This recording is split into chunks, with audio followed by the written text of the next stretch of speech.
नमस्कार बच्चों। आज एक बार फिर आप लोगों का कैप्टन बत्ता क्लासेस प्राइवेट लिमिटेड में स्वागत है। आज हम दिल्ली सल्तनत के एडमिनिस्ट्रेशन अर्थात प्रशासन के संदर्भ में चर्चा करेंगे। इसके पहले के वीडियो में हमने दिल्ली सल्तनत की राजनीतिक व्यवस्था का विस्तृत उल्लेख किया था, जिसमें दिल्ली सल्तनत के शासनकाल में 5 राजवंश के सुल्तानों ने जिस तरीके से शासन किया, उनकी उपलब्धियों का विस्तृत विवरण हम पिछले की वीडियो में दे चुके हैं। चूँकि आपके एनडीए के एग्ज़ाम में दिल्ली सल्तनत से 1 या 2 क्वेश्चन बनते हैं, तो उन्हीं तथ्यों को ध्यान में रखते हुए हमने सारे वीडियोज़ बनाए हुए हैं। और आज का जो वीडियो है उसमें भी दिल्ली सल्तनत के प्रशासन पर कुछ क्वेश्चंस कभी कभी बनते हैं। तो आइए देखते हैं कि दिल्ली सल्तनत के प्रशासन की व्यवस्था किस प्रकार की थी। जैसा कि मैंने जो है बोर्ड पे कुछ चीज़ों को लिखा हुआ है, अगर आप इसको ध्यान देखेंगे, दिल्ली सल्तनत का प्रशासन, दिल्ली सल्तनत की केंद्रीय प्रशासनिक व्यवस्था, फिर कुछ प्रांतीय प्रशासनिक व्यवस्था थी, और उसके नीचे जिला और गांव स्तर पर जो थी उसको हमने लिखा नहीं है, क्योंकि वहाँ से कोई उसको सिर्फ आपको डिक्टेट करना है, बताना है। प्रमुख रूप से ये चीज़ें हैं जिसको हमने यहाँ बोर्ड पे लिखा हुआ है। बच्चों, एक बात हम आपको बताएं कि दिल्ली सल्तनत की जो प्रशासन की व्यवस्था थी वह सुल्तान के इर्द गिर्द, उसी के चारों तरफ घूमा करती थी। सर्वे सर्वा सुल्तान ही था, सारी की सारी शक्तियाँ सुल्तान में केंद्रित थी, सुल्तान के शब्द ही कानून थे। ये टर्म प्रयोग किए जाते हैं इसके संदर्भ में। लेकिन एक प्रमुख व्यवस्था देखने को मिलेगी, गुलाम वंश से लेकर के लोदी वंश तक के जो सुल्तान हुए हैं, सबके शासनकाल में सुल्तान की महत्वपूर्ण भूमिका रही है, और पूरी की पूरी व्यवस्था उसी के इर्द गिर्द घूमते हुए आपको दिखाई पड़ेगी। हालांकि सुल्तानों ने अपनी सुविधानुसार प्रशासन की व्यवस्था में कुछ फेरबदल किए हैं। अलग अलग सुल्तानों के समय में आपको कुछ जो है उसमें परिवर्तन देखने को मिलेगा, लेकिन जो समानता देखने को मिलेगी वो ये मिलेगी कि जो भी सुल्तान थे, सभी सुल्तानों के शासनकाल में ये महत्वपूर्ण विभाग आपको अवश्य देखने को मिलेंगे। जैसे पूरा सुल्तान का जो दरबार होता था उसे मजलिस कहते थे, जैसे आज पार्लियामेंट होता है, तो उसी तरीके से जो सुल्तान का दरबार होता था उससे मजलिस टर्म यूज किया जाता था। एक क्वेश्चन पूछा गया है कि मजलिस का मतलब क्या है, दीवान ए मजलिस क्या था, तो वो जो है सुल्तान का दरबार था, उसका सर्वे सर्वा सुल्तान हुआ करता था। अब उसके नीचे कुछ पदाधिकारी थे, जैसे वजीर था, उस विभाग को दीवाने विजारत कहा जाता था।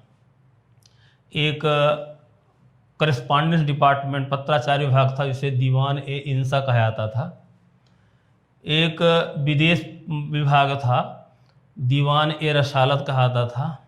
एक न्याय विभाग था, काजी उल कुजात उसे कहा जाता था। और एक धार्मिक विभाग था, जिसे सद्र उस सुदूर कहा जाता था। तो इसको हमने इसलिए लिखा हुआ है क्योंकि इस पर क्वेश्चन इस तरीके से आता है, मैच द फॉलोइंग, ऐसे क्वेश्चन बनेगा, मैच द फॉलोइंग, या निम्न को सुमेलित करें। तो उसमें 4 विभाग दे देगा कोई, और उनमें से ए दे देगा कि कौन विभाग किससे रिलेटेड है। इसको हमने बहुत सरल भाषा में इस तरीके से लिखा हुआ है कि आप इसको इसी तरीके से आपको याद करना है।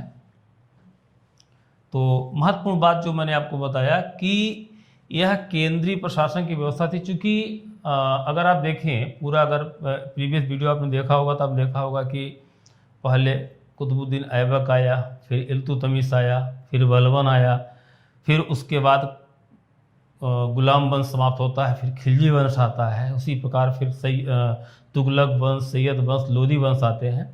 सभी सुल्तानों के शासनकाल में ये व्यवस्था आपको स्पष्ट देखने को मिलेगी। तो इसमें जब क्वेश्चन बनता है तो इस तरीके से नहीं बनता है कि यह किस सुल्तान के शासनकाल का, प्रमुख रूप से आता है दूसरे। सभी सुल्तानों ने अपने शासनकाल के दौरान प्रशासन की सुविधा को ध्यान में रखने के लिए कुछ अलग विभाग स्थापित किए हैं। जैसे मैं आपको बताऊं, जैसे एक विभाग था दीवान ए अर्ज।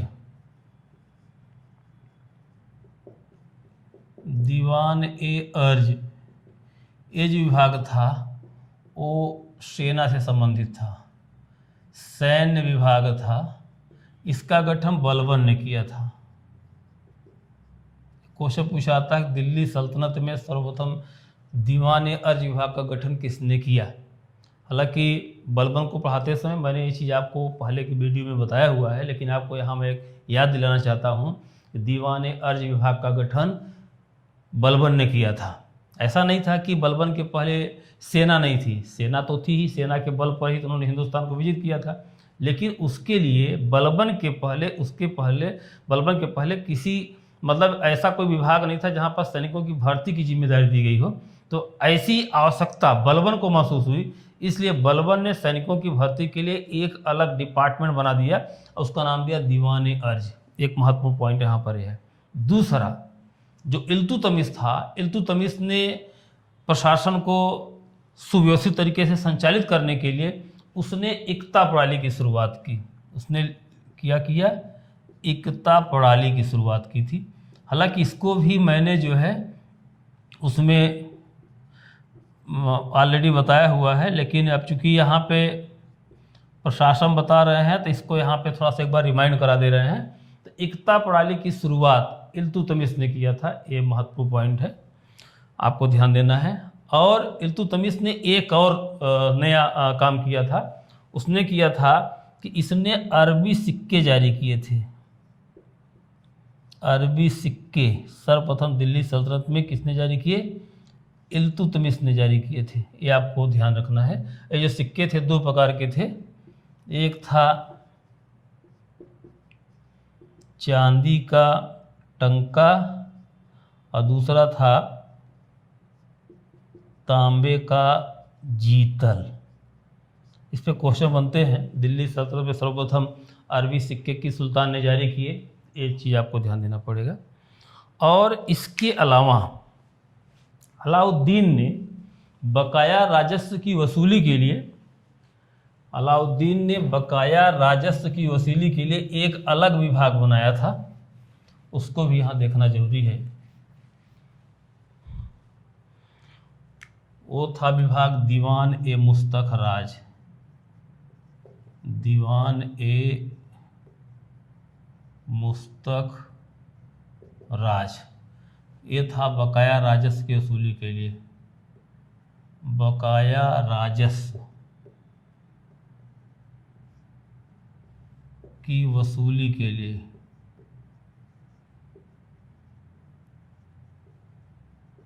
ये किसने गठित किया था? अलाउद्दीन खिलजी ने। चूंकि इन सब पे क्वेश्चन बनते हैं इसलिए मैं इनको डिटेल में आपको दे रहा हूँ। अलाउद्दीन खिलजी ने दीवान मुस्तख राज विभाग की स्थापना की थी। यह भी प्रशासन का ही पार्ट था। जैसे मैंने आपको बताया कि दिल्ली सल्तनत की स्थापना के बाद से लेकर 350 साल का जो दिल्ली सल्तनत का इतिहास है, उसमें सभी सुल्तानों के शासनकाल में कुछ महत्वपूर्ण विभाग थे।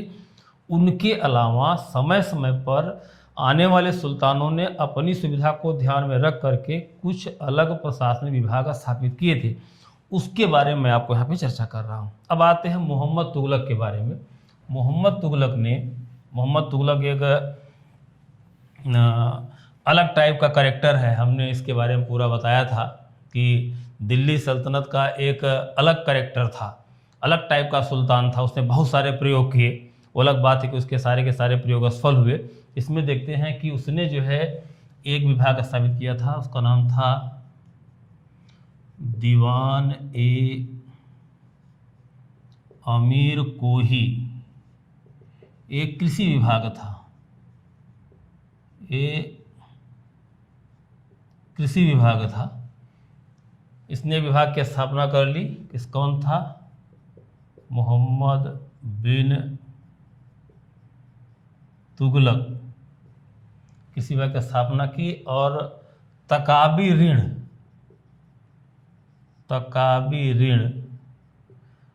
मतलब केसीसी आप कह सकते हैं,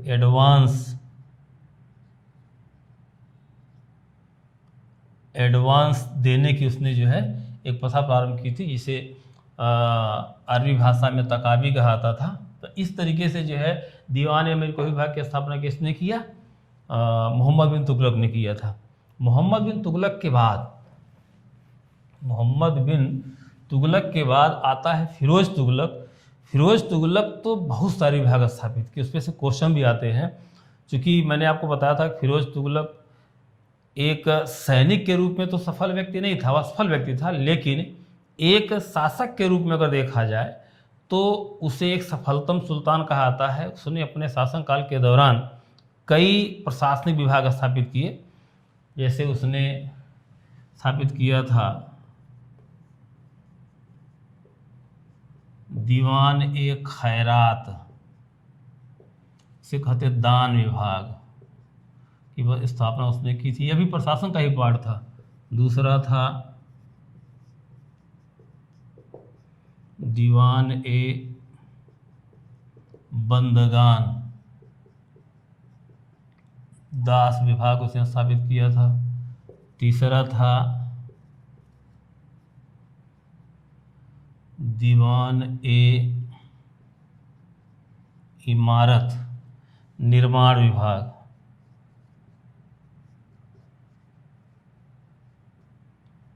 इसे PWD भी कहते हैं। और चौथा विभाग उसने बनाया था दार उल शफा, दार उल सफा चिकित्सा विभाग।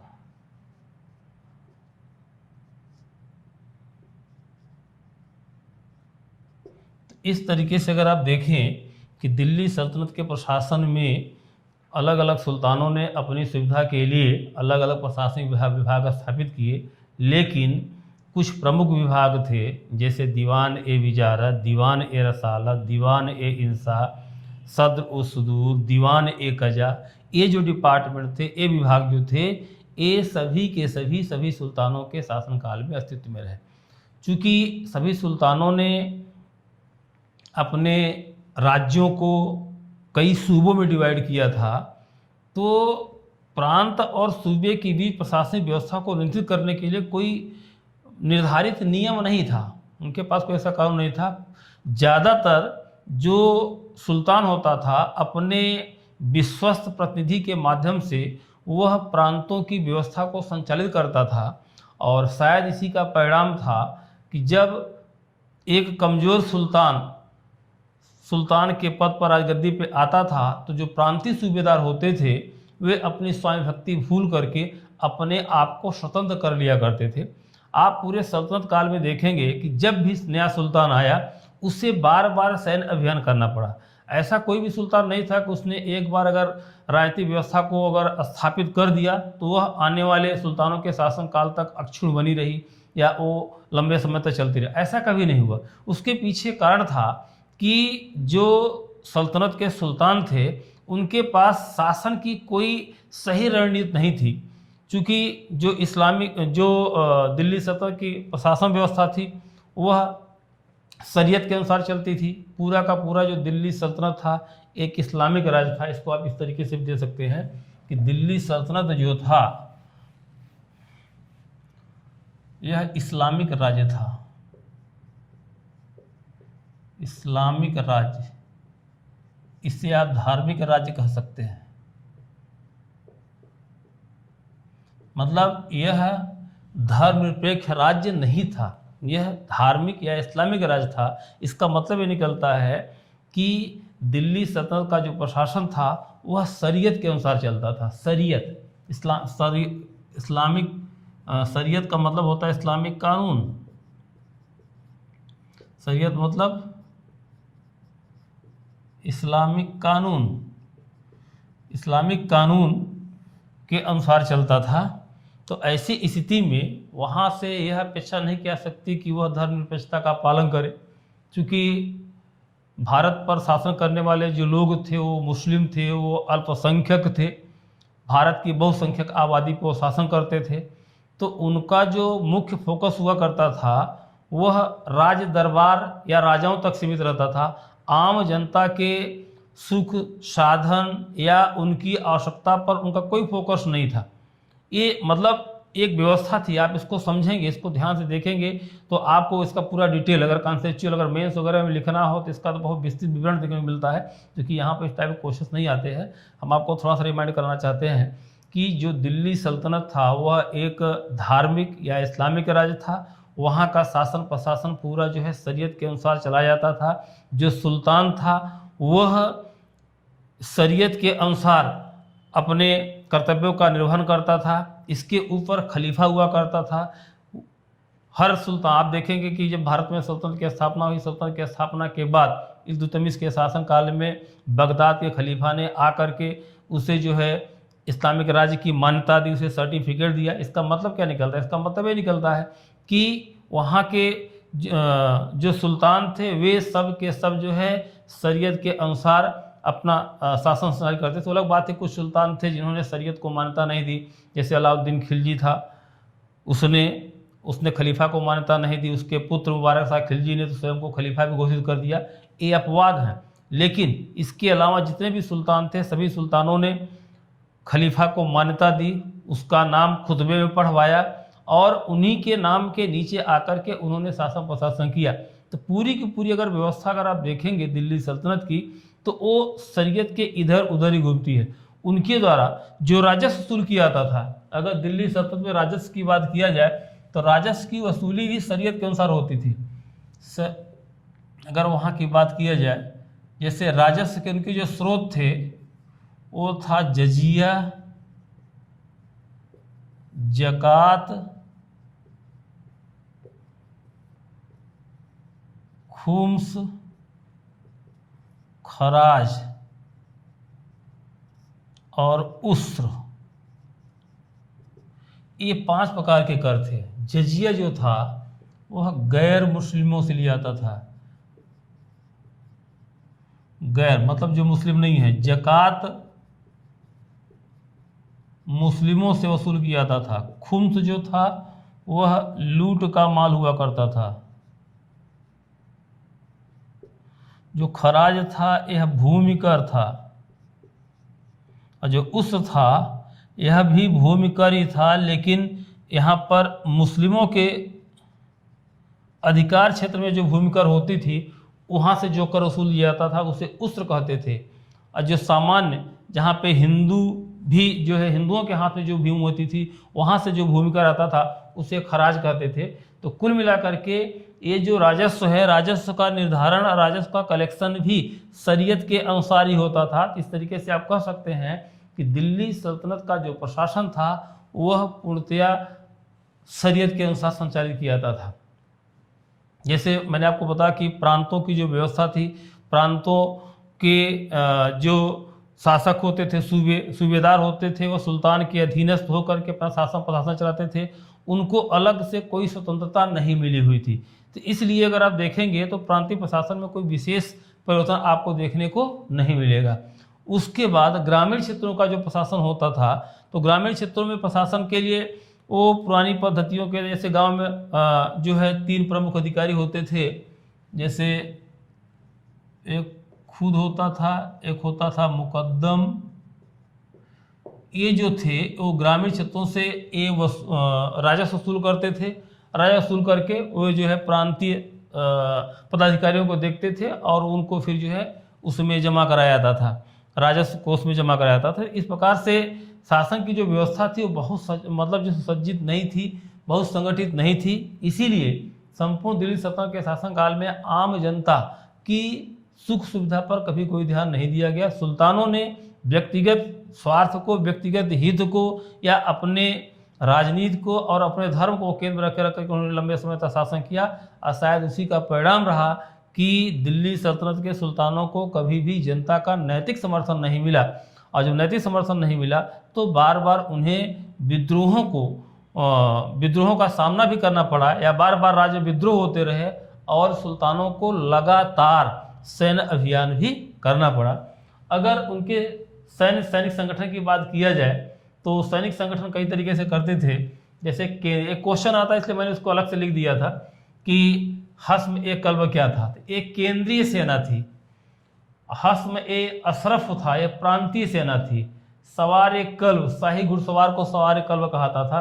शमसी घुड़सवार, जो सुल्तान की व्यक्तिगत सेना होती थी उसे शमसी घुड़सवार कहता था। इसको मैंने अलग से इसलिए लिखा क्योंकि इसे पूछा था ये क्या थे या ये जो है किसके अधीन हुआ करते थे। तो यह, चूंकि एक बात आपको ध्यान देना पड़ेगा कि दिल्ली सल्तनत जो था वह एक सैनिक राज्य था। सैनिक राज्य का मतलब ये होता है कि जहाँ पर सैनिकों का शासन हो।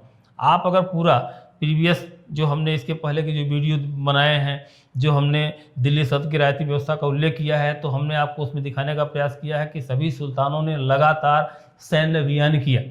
सैनिक शासन का मतलब ये होता है कि जो शासन का प्रमुख है वह लगातार सैन्य अभियान में व्यस्त रहेगा या वह बिना सैनिक अभियान के शासन संचालित नहीं करता, क्योंकि उस समय सत्ता का निर्धारण तलवार के बल पर होता था।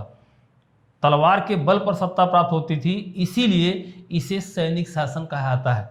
पूरे दिल्ली सल्तनत देखें, आप ऐबक को देख लीजिए, इल्तुतमिश को देखिए, बलबन को देखिए, जलालुद्दीन खिलजी को देखिए, अलाउद्दीन खिलजी को देखिए, या उत्तरवर्ती जितने भी सुल्तान आए उन्हें जो सत्ता मिली वह सिर्फ और सिर्फ तलवार के बल पर मिली। जब तक उनकी तलवार में धार थी, जब तक उनके पास सैनिक प्रतिभा थी, जब तक वे सक्षम थे, तब तक वे शासन करते रहे। और भी सुल्तान आए जो कमज़ोर थे, नितांत कमज़ोर थे, जिनमें सैनिक प्रतिभा नहीं थी। परिणाम ये हुआ कि उन्हें सत्ता से हाथ धोना पड़ा।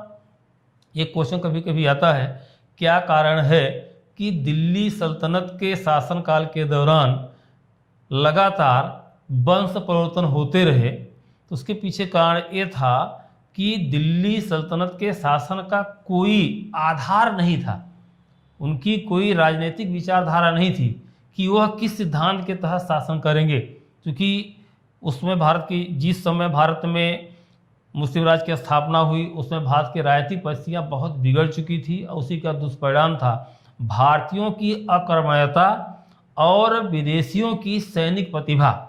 ये एक दूसरे के मतलब जो है पूरक हैं। अगर आप देखें कि भारत अगर सैनिक रूप में कमज़ोर न होता, राजनीतिक रूप में कमज़ोर न होता, तो विदेशी घुसपैठियों को भारत में हस्तक्षेप करने या भारत पर अधिकार करने का मौका न मिलता।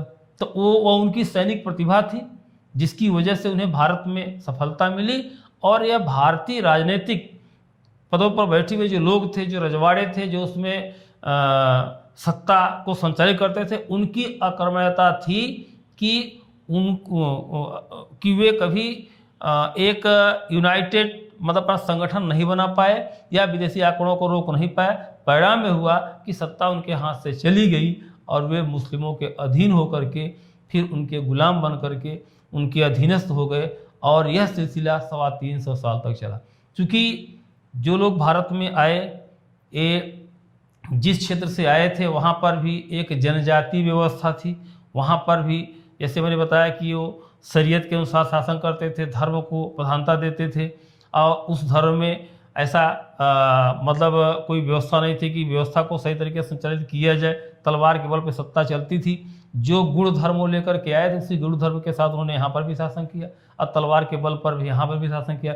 जब उनकी तलवार कमज़ोर होती थी उनकी सत्ता बिखर जाती थी। तो ऐसी स्थिति में दिल्ली सल्तनत के प्रशासन को पूरा समझने के लिए यहाँ पे ध्यान ही देना पड़ेगा कि आपको उसमें जो विभाग हैं, जो विभागीय बंटवारा है, उसके विभागों के जो अध्यक्ष हैं, उनका पूरा डिटेल आपको एक तरीके से रटना ही पड़ेगा। यहाँ पे ऐसा कोई क्वेश्चन नहीं आता, कॉन्सेप्चुअल क्वेश्चन तो आता ही नहीं है। जो आएगा फैक्चुअल क्वेश्चन आएगा। इस फैक्चुअल क्वेश्चन को जो हमने कंटेंट दिए हुए हैं उनको आपको उसमें रटना पड़ेगा और बिना रटे वो चीज़ें हो नहीं पाएंगी। इसको आपको ध्यान देना पड़ेगा। दिल्ली सल्तनत के प्रशासन के बाद कुछ क्वेश्चन दिल्ली सल्तनत के साहित्य पर आते हैं, तो उस पर हमने एक जो है आपको एक कंटेंट इसमें दिया हुआ है, इसमें आप थोड़ा सा देख लीजिए। जैसे अक्सर एक क्वेश्चन पूछा जाता है कि ताजुल मासिर, तबकात नासरी, तारीख़ फ़िरोज़ शाही, फुतूह सलातीन या ये की पुस्तकें हैं, इन पुस्तकों पर भी क्वेश्चन उसी तरीके से बनता है, मैच द फॉलोइंग करके, या कभी कभी इंडिविजुअल क्वेश्चन पूछा जाता है। तो इसको आपको इस तरीके से रटना है। ताजुल मासिर की रचना हसन निजामी ने की है। तबकात नासरी की रचना मिनहाजुद्दीन सिराज ने किया। तारीख़ फ़िरोज़ शाही की रचना जियाउद्दीन वर्नी ने किया। फुतूह उस सलातीन की रचना इसामी ने किया। फतवा जहांदारी की रचना जियाउद्दीन बर्नी ने किया। फुतूहात फ़िरोज़ शाही की रचना फ़िरोज़ शाह तुगलक ने किया। रेहला इब्न बतूता ने लिखा था। तारीख़ मुबारक शाही याहिया बिन अहमद सरहिंदी ने लिखा। जफ़रनामा सरफुद्दीन अली यज़दी ने लिखा। खजाइनुल फुतूह अमीर खुसरो की बहुत प्रसिद्ध रचना है। और किताबुल हिंद ये जो है बहुत महत्वपूर्ण रचना है, ये अल बरूनी की है रचना है। आपको ध्यान देना पड़ेगा, ये अक्सर कई बार पूछा गया है, किताबुल हिंद की रचना किसने किया था? अल बरूनी। और अल बरूनी जो था ये महमूद गजनवी के समय, महमूद गजनवी के समय भारत आया था। महमूद गजनवी के समय भारत आया और इसने जो है एक ऐतिहासिक ग्रंथ लिखा, किताबुल हिंद उसका नाम दिया था। तो कहने का मतलब आप देखेंगे कि दिल्ली सल्तनत के जो सुल्तान थे उनमें से तो कुछ पढ़े लिखे ज़्यादा विद्वान थे और जो ऐसा नहीं भी थे तो उन्होंने संरक्षण दिया। जो इतिहासकार थे, जो विद्वान थे, उनको अपने दरबार में संरक्षण दिया और अपने समय का इतिहास भी लिखवाया। जैसे ये है तारीख़ मुबारक शाही, इसमें पूरा आपको सैयद वंश का इतिहास मिलेगा। इस ग्रंथ में आपको सैयद वंश का इतिहास मिलेगा। तारीख़ मुबारक शाही, मुबारक शाह के शासनकाल में याहिया बिन अहमद सरहिंदी ने इस ग्रंथ की रचना की। इसमें सैयद ग्रंथ का इतिहास देखने को आपको मिलेगा। किताबुल हिंद जैसे कि महमूद गजनवी के आक्रमण के समय आया था तो उसमें की राजनीतिक स्थिति, इसने इस ग्रंथ में एक बात का जिक्र किया है कि भारत के जो लोग थे उन्हें इतिहास का ज्ञान नहीं था, उनके पास इतिहास की कला नहीं थी। उसने भारत के लोगों के पराक्रम का तो उल्लेख किया है कि भारत के जो शासक वर्ग थे बड़े पराक्रमी थे, लेकिन एक दूसरा उसने लिखा हुआ है कि भारत के लोग घमंडी भी बहुत थे। इसमें जातीयता को लेकर के, उनके वंश वृक्ष को लेकर के उसने काफ़ी इसमें आलोचना की हुई है। इस तरीके से जो है, जो अमीर खुसरो था, अमीर खुसरो ऐसा सुल्तान था जिसने दिल्ली सल्तनत के 8 सुल्तानों के शासनकाल को देखा। 8 सुल्तानों के शासनकाल को देखा है। क्वेश्चन पूछा जाता है कि निम्नलिखित में से कौन था जिसने दिल्ली सल्तनत के 8 सुल्तानों के शासनकाल को देखा? इसने अपने इतिहास, अपने साहित्यिक जीवन की शुरुआत बलबन के शासनकाल से किया था। अब बलबन के बाद के आप देखेंगे कि बलबन के बाद जो सुल्तान आए, बलबन के बाद जो है कैकुबाद, कैखुसरो, कैमुअर्स, उसके बाद जलालुद्दीन खिलजी, अलाउद्दीन खिलजी, मुबारक शाह खिलजी, तो गिनती में तो 8 सुल्तान ऐसे ही हो गए।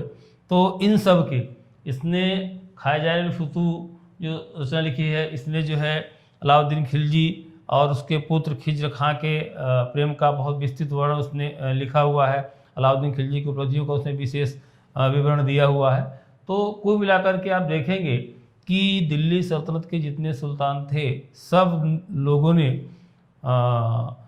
अपने दरबार में विद्वानों को संरक्षण दिया और अपने शासनकाल का इतिहास भी लिखवाया। मोहम्मद बिन तुगलक स्वयं विद्वान था। उसने इब्न बतूता जो एक दक्षिण अफ्रीकी यात्री था, जब भारत आया तो उसने उसको दरबार में अपॉइंट किया, उसे दिल्ली का काजी नियुक्त किया और इसी के लीडरशिप में एक प्रतिनिधिमंडल चीन भेजा। तो कुल मिलाकर के आप कह सकते हैं कि दिल्ली सल्तनत के जो सुल्तान थे वे अपने दरबार में विद्वानों को संरक्षण भी देते थे। कुछ स्वयं के विद्वान थे जो अपनी प्रतिभा के बल पर उस समय की व्यवस्थाओं का उन्होंने वर्णन भी किया हुआ है। जैसे फिरोज तुगलक था, फिरोज तुगलक ने ग्रंथ लिखा हुआ है फुतुहात फिरोज शाही।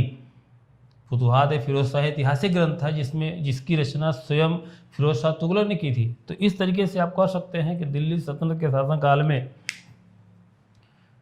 साहित्य के क्षेत्र में, स्थापत्य के क्षेत्र में विकास हुआ और उसका अवशेष भी कहीं न कहीं देखने को मिलता है। हालांकि इसके बाद फिर 325 साल तक भारत में मुस्लिमों की सत्ता रही, जिन्होंने पुराने जो इमारतें थी उनको ढहा करके, उनको गिरा करके नवनिर्माण कराया था। दिल्ली सल्तनत काल की अगर बात किया जाए तो जो कुतुब मीनार है ये दिल्ली सल्तनत के शासनकाल का एक मतलब इमारत है जो आज तक प्रतीक के रूप में बनी हुई है। तो आप ये देख सकते हैं कि पूरे दिल्ली सल्तनत के शासनकाल में जितने भी सुल्तान आए, सभी सुल्तानों ने अपने योग्यता और प्रतिभा के अनुसार हर क्षेत्र में चतुर्दिक विकास किया। उन्होंने राजनीति, समाज, धर्म, आर्थिक क्षेत्र, अर्थव्यवस्था के क्षेत्र में अपना काम किया और अपने संसाधन के अनुसार, अपने रिसोर्स के अनुसार उनके डेवलपमेंट के लिए भी कार्य किया। तो कुल मिलाकर के दिल्ली सल्तनत से जो क्वेश्चंस आते हैं वो इसी के इर्द गिर्द आते हैं, आपको ध्यान देना पड़ेगा। तो यहाँ से दिल्ली सल्तनत आपका समाप्त होता है। अब आगे की वीडियो में हम मुगल साम्राज्य की चर्चा करेंगे। धन्यवाद।